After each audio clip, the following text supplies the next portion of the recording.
Welcome back. You're listening to Houston Real Estate Radio. I'm your host, Shannon Register, and if you've got a real estate question, give us a call, 844-788-9444. We're happy to answer your real estate questions right here on the air. That number again, 844-788-9444. In light of recent events, I wanted to talk with someone who's been in law enforcement for a very long time about what happened in Orlando. You may know this if you're in real estate, that in November we have our NAR, our National Association of Realtors Conference in Orlando. And just recently, of course, we had this huge terrorist attack in Orlando, the first real terrorist attack to happen in this with a gun, with gun violence in our states. And so I want to talk with Louis Gutherie about it. Louis is a former chief deputy at the sheriff's office. Louis, welcome to the show. Thank you. I'm glad to be here, Shannon. From a law enforcement perspective, because I know you do a lot of consulting in the law enforcement world, from a law enforcement perspective, how does this change things for Houston and our law enforcement? Well, when you're looking at nightclubs in general, it's a soft target. And by that, you're probably going to have 1, 2, maybe 3 cops there on an extra job. So they're not on duty. They're on their own time making money. And you've got a lot of people, and that's key to what the terrorists are looking for. How easy is it going to get to the people? Well, they're going to blend right in. They're not going to show up waving guns coming in from the outside. They're already on the inside, and they can start shooting. And the reaction time is going to be delayed in any situation. And so this is going to have to – they're going to have to make a change at the corporate level of these clubs and say, okay, we've got to spend more money on security. They need to be trained up in different things, especially terrorism-related items. Do you think, I know there's a lot of different speculation going out there, do you believe this was done by ISIS? Well, for sure I believe he's an ISIS sympathizer in the least case scenario. What we're hearing on TV and radio as of last night, just hours after the shooting, that he's a homosexual and this is a homosexual on homosexual crime. Yeah. And they're saying that there's a lot of social media out there where he's posting ads in homosexual-related social media. To me, this sounds a little peculiar that, one, they were able to find this so fast. They didn't know it before. Homeland Security has talked to this guy twice. This wasn't on their radar before, but something was. Why wasn't anything done? And in military terms, it to me seems like a psychological operation that the CIA or NSA or somebody would be using. And I think that the current administration, if that's what's going on, they would be doing it, one, to try and appease the Americans to say, well, this isn't really an ISIS deal. This is homosexual on homosexual violence. And then to the Muslim community, they're trying to get some sort of disassociative, or at least a degree of it, to where any ISIS sympathizers who they claim that they are against homosexuality and they will certainly kill homosexualities, even though there's proclivities there within the ISIS movements. And so I think that's what we're seeing from the government now. Do you believe this is the first real ISIS attack on America? Well, don't forget we had the deal in Boston, Texas.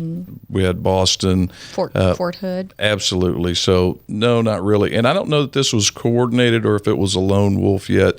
That I think we're having a lot of disinformation put out there. So from here on out, it's going to be hard to put everything together. Yeah.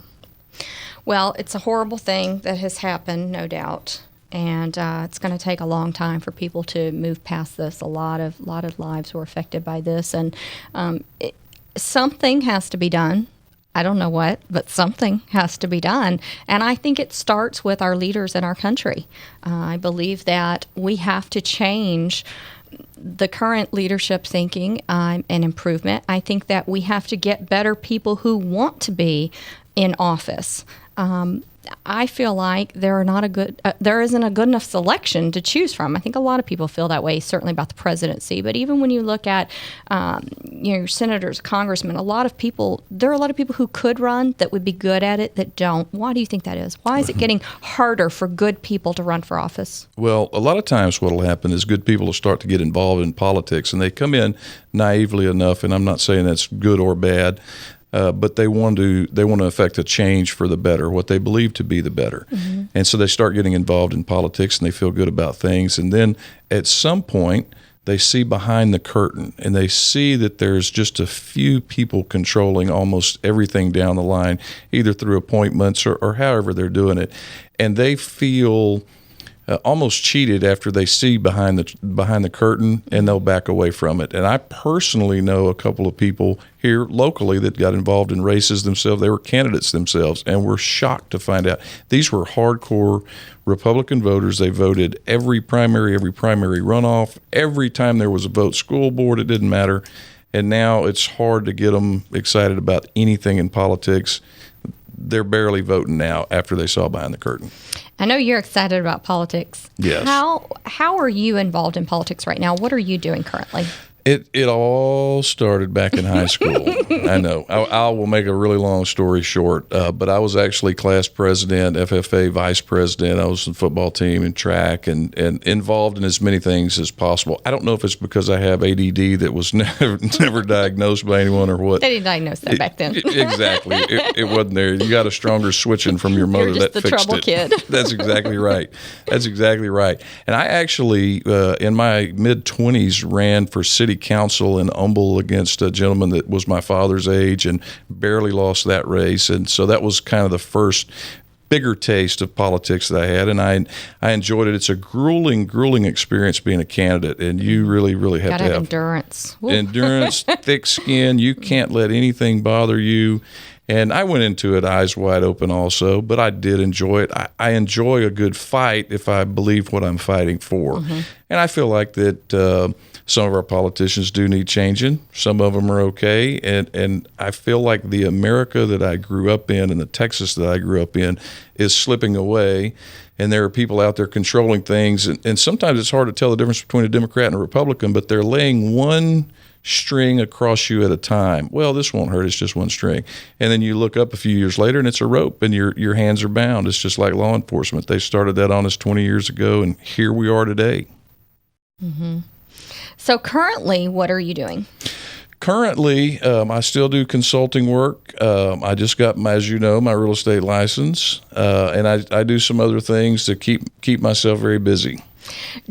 I know that you feel that voting is very important, and I know that, I feel like it is a challenge to get good people. I think Texas, though, leads the way for the nation. I really feel like we have some strong leadership in Texas that do things the right way, what Yes. I feel like America needs to look like. Right. And I feel like Texas kind of leads the way nationally. Unfortunately, a lot of them don't follow our lead, though. So I know you had a big campaign years ago when you ran against Sheriff Adrian Garcia. Yes, thank you. And that was an enduring campaign. I know that you had to go through. It was a very long campaign. And let me tell you what happened. The cycle before that, most of the Republican judges got wiped out. And so to get back in the game, they started campaigning a year earlier than they would have. And so now instead of an 8 to 12 month campaign, we all ran a 24-month campaign. Oh.